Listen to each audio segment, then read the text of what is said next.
Just in case. Just in case you have not yet caught it, the Easter proclamation is Jesus of Nazareth has risen from the dead. We make that proclamation especially in these great 50 days of Easter in which we now find ourselves. And of course, if one thinks about it, it is our central proclamation every Sunday.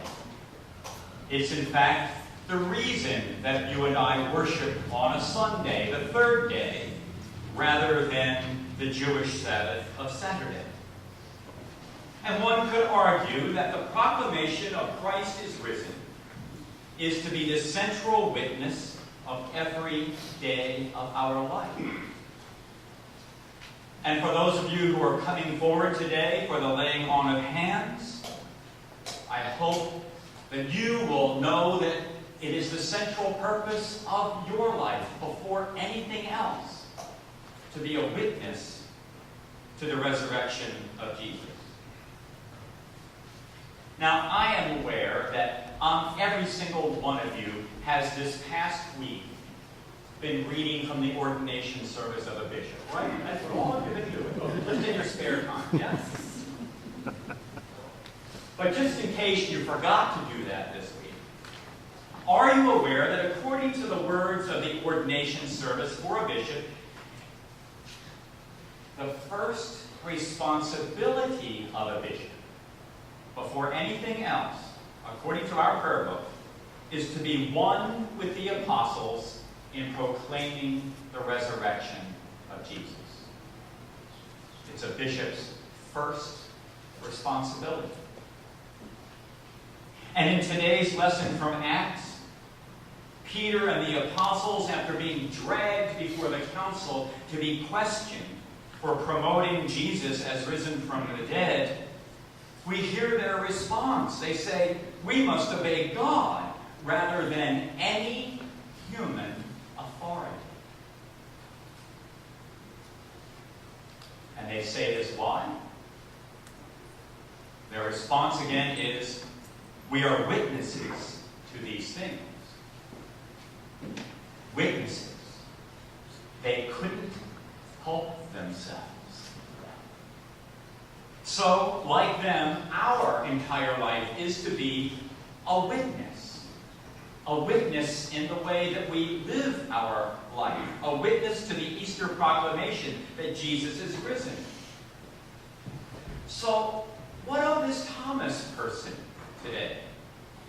What does it teach us about our witness? What does his life teach us about our witness? We see there that he refused to believe the testimony of anyone else about Jesus being risen, even that of his closest friends. Then came that night when Jesus appeared to him and was challenged to put his belief to the test as he was invited to touch the still visible wounds on Jesus' body. And as Thomas yielded to that great love, as that love stood before him, the Gospel reports that Thomas made his great statement of faith. My Lord and my God. All of you receiving the laying on of hands today, when you come forward, are being asked to give a response that mirrors that same statement. You're like Thomas today, proclaiming your faith in the risen Lord. And all these references to a resurrection body can be a little strange. It was the writer C.S. Lewis who said that these mentions make us uneasy. They raise awkward questions. The post-resurrection accounts take great pains to tell us of the one who, after death, speaks, eats fish in a picnic on the lakeshore, has wounds, albeit a different kind of body that can appear in a room with locked doors as in today's account. Sort of like a science fiction event. I'm almost seeing Jesus' molecules becoming one with the wall as he moves through to the other side.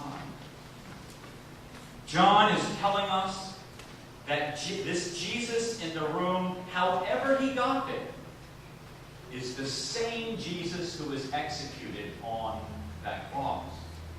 It is the same Jesus who confronts Thomas, and it is in this encounter that Thomas makes that great leap of faith. Speaking of leaps, I'm not an expert in equestrian competition, but my daughter Emily, if not an expert, knows something about jumping. And she loves to ride horses and, in fact, has jumped competitively. One of the things that impresses me the most is how she or anyone in those arenas can guide a horse to jump over a hurdle. I marvel at her apparent calmness, even as her father's stomach does its own leaping right up into my throat as she and that huge animal is in the middle of the air. I did some reading about this, and I heard from her own teachers of that jumping who say that even the greatest riders face a common obstacle. The obstacle is their own perception. Some of the most respected equestrian study guides devote whole sections to the rider's perception. And unless the rider can approach the obstacle with a certain anticipatory confidence, she or he will never be adept at jumping. But here's the great advice that came from one author who was one of Emily's teachers. She gave this advice: take your heart, throw it over the fence, and jump after it.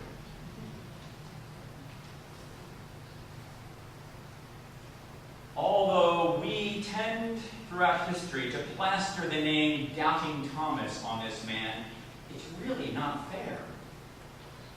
Perhaps he's just a pragmatist of sorts, looking for evidence, unless I see the mark of the nails. After all, human experience then and now is that dead people do not come back to life. Not old bodies, and certainly not resurrected new spiritual bodies. So Thomas becomes a kind of a bridge. He is a bridge for all future believers like you and me, witnesses to the resurrection to be, who might find it difficult to throw our hearts over the fence of the threshold of death right out there into resurrection territory. That's what it is on the other side of that hurdle. Resurrection territory, new life territory.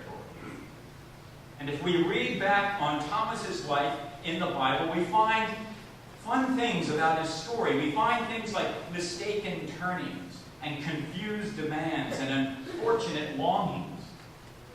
All a part of Thomas's journey, and they're important because they're like our human journey. The struggle for the faith to be a witness to Jesus' resurrection is typically not a smooth one, not a nice, level road to perfection according to today's gospel account anyway. Misunderstandings and a bumpy ride are par for the course. Welcome to humanity. And so it is that Thomas represents our humanity. And rather than judge Thomas with the label of doubter, which the gospel does not do, it in fact hopes that you and I are going to identify with him. And how does Jesus respond to Thomas? The first thing he does for his companions, locked in that room, holed up in death and doom, death by fear, death by guilt, death by alienation, is offer them acceptance and empowerment. You'll notice in the confirmation prayer today, we're asking God to empower those being confirmed. The first thing Jesus does in this story is perhaps the last thing we would do in like circumstances after having been abandoned. Think about this for a moment. Would it not be likely that the possible response from one of us might be, after having been abandoned, where were you when I needed you the most? Or, after all this time together, you did this to me? But Jesus, instead of savoring the alienation, responded with acceptance and love. And offering the words, Shalom Aleichem, the traditional Jewish greeting of peace be with you, the apostles experienced Jesus' power of acceptance. And I believe that without this key moment, there is no spreading of the good news. The bond between Jesus and the apostles is restored, brought back to life, which is what happens in the great gift of welcome and acceptance of another person's humanity. I'm wondering if there is a moment in your life that you can think about right now where someone gave you a word of welcome, a word of acceptance, a word of approval, a word of love, especially when you did not deserve it. That's what Jesus does. And he offers peace, not condescension or mere tolerance. Jesus honors and he restores them. Alienation is ended. He offered what they did not deserve, love and acceptance. Without it, they stay behind locked doors and never become witnesses to the good news of God's all-embracing love, launching them back into the world to witness to that same love. And all of you coming forward today, I'm hoping that what you experience, among other things, is your launching. Launched into the world to be the witness of Jesus' love. Christian community in any of your parishes is to be rooted in that same love. It's the underpinning of everything we do. It's what empowers us to go forth and be servants of Christ. And the very ones who shouted, "Crucify him," the ones who ran to leave him there to die alone, are the same ones who end up being loved and sent. And so are we. For blessed are you who have not seen and yet believe. The power of the risen Christ is released in us. It is through Jesus' resurrection, infused in every molecule of the creation, right in our own DNA, including yours. And so we, all of us, but especially those receiving the laying on of hands today, and through their witness, we send them forth as witnesses, sent to a desperate world longing for healing and hope. Give your heart. Take the lead. You are witnesses of these things.